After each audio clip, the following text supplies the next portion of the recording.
Do you agree? Yeah, oh yeah. I mean, You get back-to-back Conn Smythes. do you think if they get there again, 3? I know we talked about that last week, but the way he's playing now, you can make a case for Pasternak too, but we'll get to that. Yeah, we'll get to that. But I mean, Since being once said, again, it's 3 games.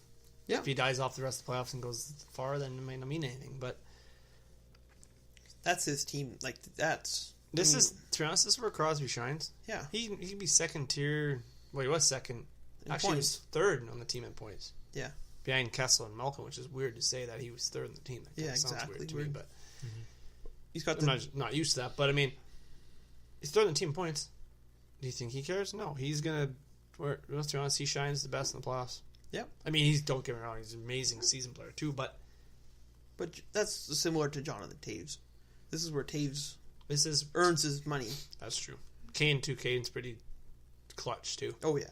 So, but and Malkin's been good this series too. I mean, I've been watching him. He plays a little bit of an edge though, Malkin. Yeah. But that 7-0 first game, 5-1 for Philly. They're 5-1 Pittsburgh. I mean, I thought actually Pittsburgh's gonna get another shutout. At one point it's 5-0. I'm like, oh man, here we go. Yeah. It's a crazy. I mean, lots of goals this playoffs. Yeah. And this is one series that so far. Hopefully, you had Flyers and Pens in your hockey pool. Yeah. I mean, look at all this series. This is one of the few series that have like 3 dominant wins. Pittsburgh's got 2 of them. Philly, there's not one game in there that was close. It was there was 3 dominant wins. It looks like so. But I mean, I don't know. You think it'll be another dominant win? Who do you think starting in net would be? It'll be Elliott Murray. I think so. Elliott again. They're going to go back to Elliott. I mean, he's shown that's who they keep putting in. Axel seems to be. That's his guy to go to. I thought after 7-0, he went right back to Elliott. I thought game 1, it was 5-0. About halfway through the game, they put Peter Mrazek in, and they only let 2 goals in, but it seemed like they played better behind him or in front of him, right? So I thought they were going to go with him game 2 just because of the way they played in front of him, but I guess he had different thoughts for sure. So would they start game 3? Was it Elliott? I think again? it's been Elliott all the games. Yeah, I think it's been Elliott all 3 games. Yep. So yeah, they'll probably stay with him. Yeah, more likely. Because they do have Michael Neuvirth too, or is he still on the shelf? Not sure. I don't even know if they can have him up here. Because you can only have so many roster spots, right? Yeah, it's possible for sure. For all you know, he's hurt, and if he's not hurt, he's probably on a conditioning stint. Yeah, down the probably. team. I'm not sure, but yeah. But I guess last series in the East here. Yeah, my boys. The one you've probably been paying the most attention to. Yeah, I haven't missed a minute. I haven't missed any of it. Yeah. I mean, kind of wish maybe I missed some of the first 2 games, but yeah. The first periods, I should say, the first 2 games. But it's been kind of a roller coaster. I should say roller coaster of mixed feelings. Yeah. First game, I was pretty mad. I'd imagine. I was not very happy with the first game. And the second game, I mean, didn't start that good, but we started better and still got the same results. Yeah. And then second and third, we were the better team for the most part. So, and then obviously game 3, we came out and played all 60 minutes. In my eyes, I mean, wasn't caught a pretty good break in the first. Yeah. Which I think that makes up for the offside in the first game. So it's kind of weird how that goes full circle. Mm-hmm. Yeah. I guess the hockey gods, I guess that's what they always say, it evens out a bit. But I don't know about the other series so much, but I don't know much you watched Boston and Toronto series. I know, Scott, you've watched some, and I believe you watched some too, Kyle. What's with the linesman. Bergeron, I think, gets kicked out every second face-off. And if it's not Bergeron, Plekanec's getting kicked out. Bozak, I don't know how the other series are so much. I mean, maybe that's all around the league, but I know in the Toronto one, like, Marchand's taking a lot of face-offs because Bergeron gets waved out. And then the guys are waiting, and the ref, like, the linesmen are literally just standing there. Like, drop the puck already. Like, Plekanec even said, like, just drop the puck. Yeah. Like, there's more times than not, both of them get kicked out, and then two wingers out. Like, Yeah. it's like, oh, man. I mean, not gonna lie, kind of nice because Bergeron's such a good center, so I'd rather Marchand be in there, not gonna lie, but it's still a little like, oh, man, it's just delaying the game, right? Exactly. And like I said, it could be all around the league. But like I said, I haven't missed a minute this series, so I noticed exactly. in this one. But I haven't noticed. I watched, I catch a little bits of the game. I yeah, put it on the background while I'm at work or whatever, and yeah, I've caught bits of the other games. I haven't seen any of that yet. but I haven't seen hardly anybody getting kicked out. Yeah, seeing it's But I mean, a lot. I'm not watching it as close as you've been, or even I've been watching at least a little bit too on Saturday nights. But I mean, obviously we're a podcast and we better mention this. But I mean, Pasternak. I mean, he's lighting my guys up. youngest 6-point playoff performance. Yeah, Yeah. Broke a Gretzky record. Scott's He only has 49 probably now. Scott's probably pretty happy. But I mean, that's his guy in the You pool. betcha. But I think I have Bergeron and Marchand, don't I? yes, you do. Yeah. And that's in the same line, so it's like, man. Yeah. Scott's got Marlowe too, but Yeah. Chose Yeah. the right guys. I can't deny it. They lighten us up first two games. Yeah. Game 3 And- was kind of the We kept them quiet, game that everyone expected. A Well- tight game going in. and I mean, you get beat like that 2 times on the road. Mm-hmm. I expected Toronto to come out at home and play hard. Yeah. I kind of expected that, but I mean, if they would have got blown out again, then the series is done. Possible sweep even. Yeah. As much as I believe we can win Game 4 now, they would have lost Game 3. I would have been a little more, because it's just kind of like, how much fight do you got when you're down 3-0? Like, how much fight do you got?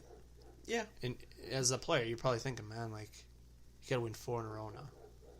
You can't tell me that doesn't cross their mind. I mean, the coach had to adjust some lines. Yeah. And Komarov's hurt, and Kadri's got one more game suspended, one more game left. No, he'll get to play one at least. Yeah, I get to see Kadri one more time this year. That's what I Yeah. figured. And he gets to come back into the Boston Garden, or TD Bank Garden, North. I guess. But Do you think? I know we kind of mentioned it when we were talking earlier. Where do you think Kadri slots in Game 5? I think you got to take more out and put Kadri in the fourth, and I wouldn't touch the Plekanec line, especially if they win Game 4 with the Yeah. same results. Keeping that line quiet. Yeah. Don't fix it if it ain't broken. Yeah. And I mean, Kadri, Janssen, and Kapanen there, in my eyes, that's another offensive line then. Just because they're on the fourth, that's just a number. Yeah. Just roll them. You just roll them. Yeah. And Honestly, Kadri's good in his own end. Honestly, they get more chances probably Yeah. because you're putting Plekanec's line against the Pasternak line, And and you're that putting fourth Matthews' line- line against probably the second line, which is I don't know, Nash probably, and then you got the third line. Kadri. Then we're going to be playing. Well, I know against one of 3 their and 4. lines is Bacchus. Heinen- Could be Bacchus. Nash. Could be Bacchus, Nash, and Krejci. Yeah. No, Possible. Krejci. Yeah, it could be that. I don't know. But yeah, I mean, like you're saying. But I was going to mention one other thing in this series. If it comes back to me. We'll continue on, but if it comes back to me, I'll mention it to you. But, like, I don't know. What do you guys... suspensions. I was going to mention, actually. Thinking of this series. I mean, Kadri got suspended. Do you guys think... And Doughty. And Doughty, we could talk about both of those, actually. But, Kadri, enough games, not enough games, too many games, league's gone soft. What do you guys think? I think this is the right amount. Right on. You're thinking that too? I'm thinking 2 or 3 games for sure. Yeah. I mean, if you look at it, and I guess if you slow it down, it looks more malicious when it's slowed down. But you can kind of see where he squares his hip up with Wingles' head. But on the flip side of that, where was the call against Wingles for the elbow? And that's where for sure. And that's where Kadri's got the emotions got the best of him, and he went in there. Yeah, he took exception to it, and he says he was finishing his check, but let's be honest, there's a little bit of malice in that. Oh, for sure. And it happened to be the guy he got a boarding call shortly before that. Yeah. So, I mean, what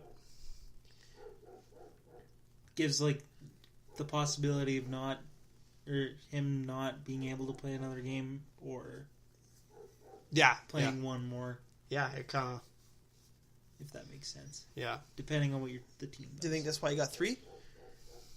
If they get swept, he's out of there.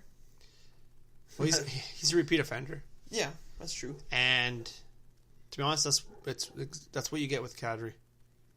That's the way he plays. Yeah. Yeah, you're gonna get that. You're gonna get that once in a while, or he's gonna get a little over the across the line. To be honest, it's like Brad Marchand in that way. And Brad Marchand's been. Brad Marchand's a really skilled player. I mean, he's obviously better than Kadri that way, but I mean, he's a really skilled player.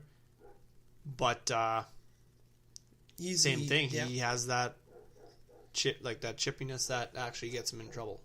Yeah, well, he's a rat for a reason, right? Gets him fined. He's been fined quite a few times this year, actually, for embellishment and So I mean, kissing other guys. I mean, I like. I mean, him kissing Komarov's a little. Did you hear they asked him about that? And Marchand thought he basically said that. Oh, I thought Komarov was coming on me or something. He's kind of, but he's kind of cute or just kind of stoking the fire a little bit. You know what?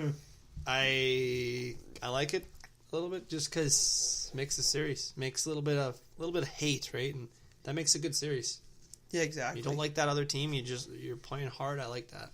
Yeah, no, I agree 100% because it goes back. They showed footage of him doing it to Komarov in the season, and Komarov, gave him a few shots and his. And you get it doesn't matter what team, what series, guys do that little things, not even kissing or obviously or anything, but do little things like that. You just get in the other team's head.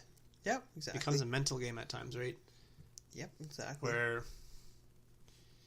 I mean, the Doubt going. Yeah, I was just going to say that the Doughty one was dirty. I'll be honest. I never really seen. I read about it. Obviously, I never seen it. He got one game. He got caught coming. The guy got caught going across the grain. And Scott Stevens type hit. I don't know if you. There was contact. I didn't see it. There was small amount of contact with the head, so that's why he got the game because it was contact with the head. I just know he didn't like it. He didn't like it. The coach didn't like it. Yeah. Apparently it's a basic play according to them. He would have made the same play 1,000 times over. Another another thing I like about the playoffs in general, just the way the refs for the most part let them play. Yeah, there's a lot of times, a lot of times there should be a penalty. There's not, or cross checks to the face. Well, Stahl got in the chops tonight, and no call, no nothing. But I mean, it's kind of playoffs for you, right? But the problem with that is he gets cross checked in the head, no call. Then he goes back and somebody else gets and gives it to that guy, right? And or it goes. Well, I mean, the only example I can think of is for example, Marner got elbowed, no call. Yeah. So then a guy does that in retaliation. Yeah, exactly. And then now Wingles is out. Yep. Because kind of a tough. I mean, not even if it's a retaliation on Marner, but it could be a retaliation that he got a boarding penalty on Wingles earlier. Mm-hmm. He's a little mad still about that, but you know what I mean. Like that's gonna happen now. If nothing happened, obviously, but if Stahl got cross-checked in the face, I don't think Stahl would go out and hit him, but maybe one of their tougher guys. Yeah. He goes out there and now he retaliates on the guy that cross-checked him and hurts him. That guy gets suspended because of it. You know what I mean? When you get a missed call like that, then that's when bad stuff happens. Yeah. Instead of